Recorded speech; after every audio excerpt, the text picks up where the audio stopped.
Olá, sétimo ano. O tema da nossa aula será Reino Monera.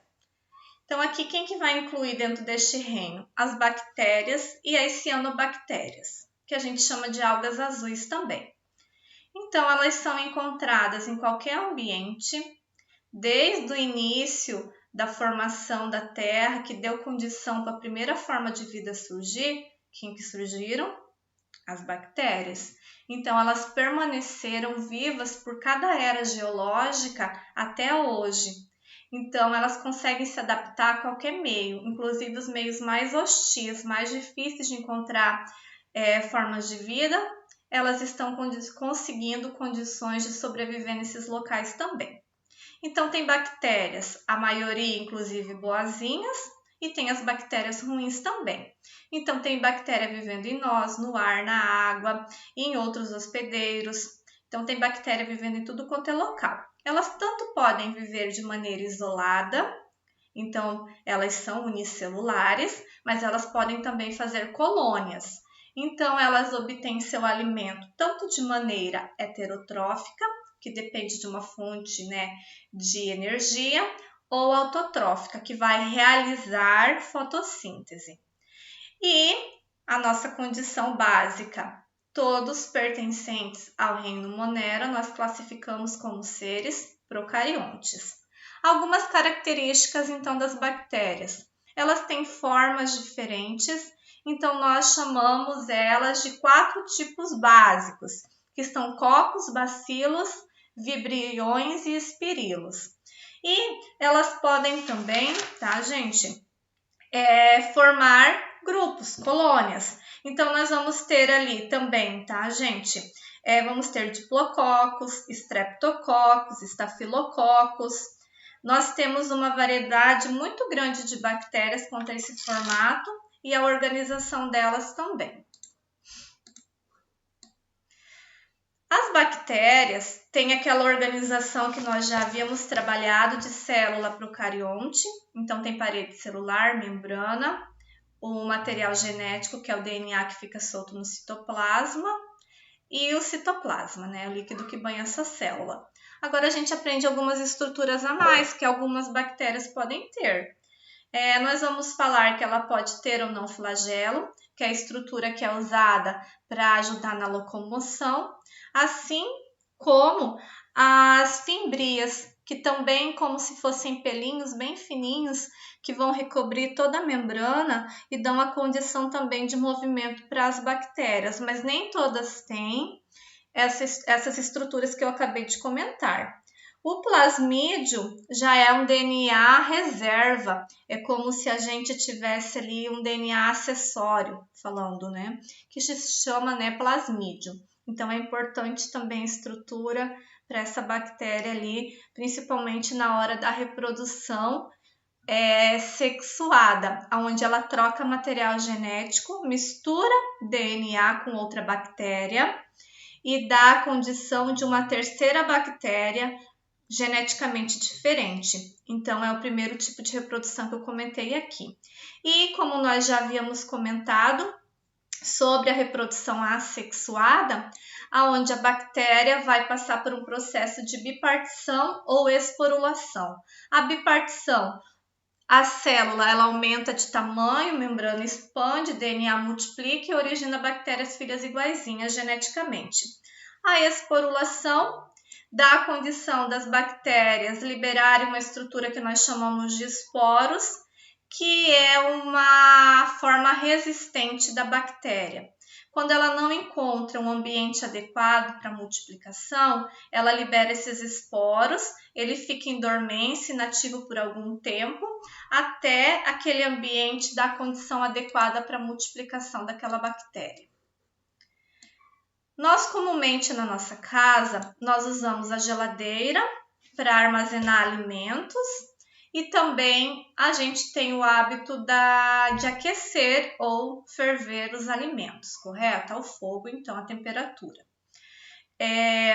Só que nem todas as bactérias, principalmente essas que têm a condição de serem esporos, elas morrem com a temperatura de ebulição da nossa casa. Então, em algumas indústrias, como de alimento, hospitais, laboratórios. Existe um equipamento que esteriliza completamente o que está sendo analisado ou que está sendo formulado ali. Então, chama-se autoclave. Essa autoclave, ela chega a temperaturas muito mais altas do que a gente consegue atingir na nossa casa.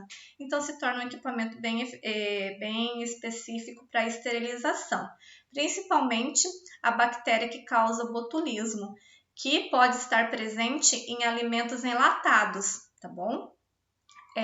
Outra informação bem interessante é quanto à resistência bacteriana.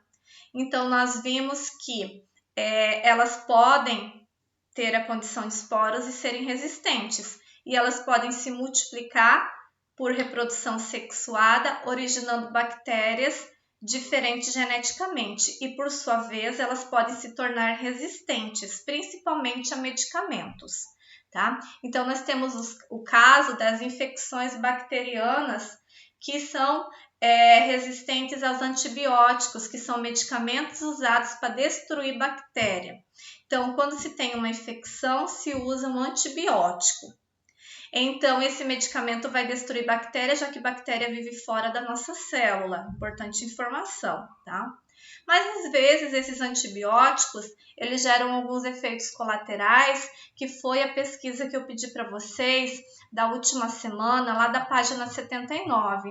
Então, esses efeitos colaterais, eles podem gerar ali efeitos secundários no nosso corpo. Então, pode ter alterações no nosso metabolismo devido ao medicamento. E, quando não tomados, quando não ministrados corretamente, eles podem gerar esse efeito da resistência das bactérias, porque antes de todas morrerem, o que acontece? Permanece algumas vivas e elas se multiplicam ali por reprodução sexuada, originando ali bactérias resistentes àquela condição, àquele meio ali, tá bom? Por isso a importância de tomar o medicamento sempre no horário prescrito e durante os dias orientados pelo médico. Por quê? Porque é estratégico para inibir a multiplicação da bactéria naquele horário e estratégico também por quê? Porque elas permanecem vivas dentro do nosso corpo naqueles dias que o médico mandou tomar o medicamento. Então, por exemplo, vai tomar o medicamento 7 dias de 8 em 8 horas. Vai inibir a multiplicação a cada 8 horas das bactérias e 7 dias, dentre os 7 dias, vai o quê? Vai destruir todas elas. Não é 6, não é 5, não é 4 quando desaparecerem os sintomas da infecção, mas conforme o ciclo de vida dela. Daí a importância do medicamento correto, da venda de medicamentos somente sob prescrição médica. Os antibióticos antigamente não precisava de receita, hoje precisa. Então, uma informação bem interessante que a gente leva inclusive para casa.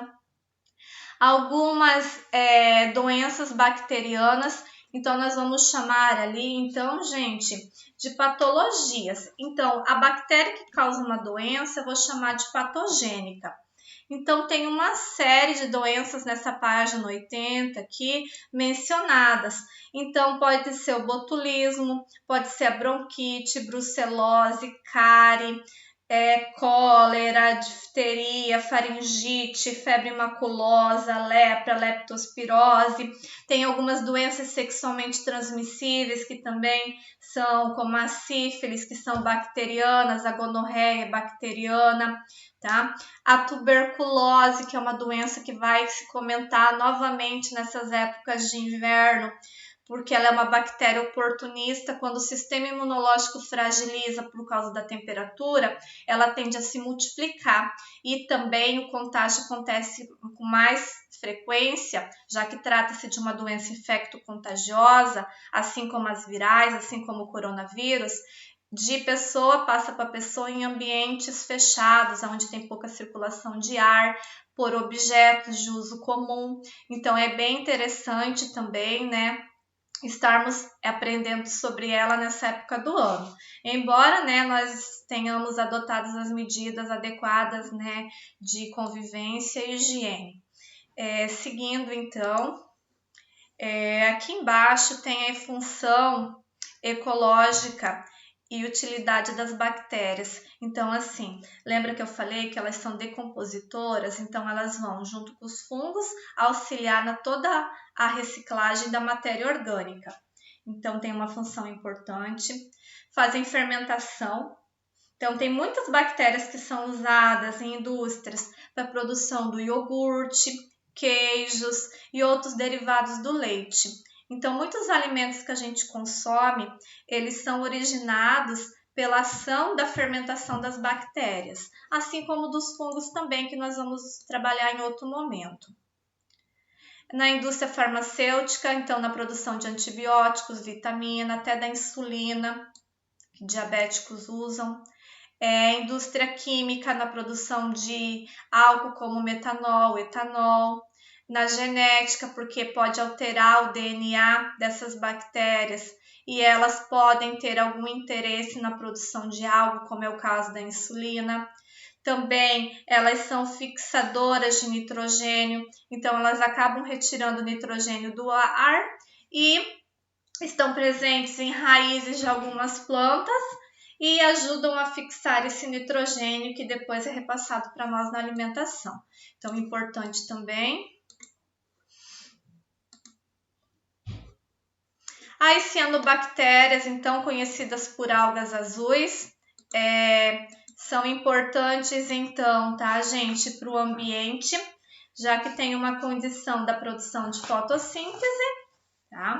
Então, assim, elas são bactérias fotossintetizantes ali e também acredita-se, né, que foram os primeiros seres a realizarem fotossíntese ali. Também podem viver de maneira isolada, formando colônias, e tem uma função bem importante que elas, né, conseguem fixar esse nitrogênio do ar ali.